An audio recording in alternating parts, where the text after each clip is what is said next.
How to fix PlayStation 4 error e-816dc703. Here are some tips that would help fix PlayStation 4 error e-816dc703. 1.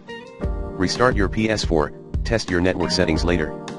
And then make or rejoin a party. 2. Update your PS4, in time. 3. Check PlayStation network status as well.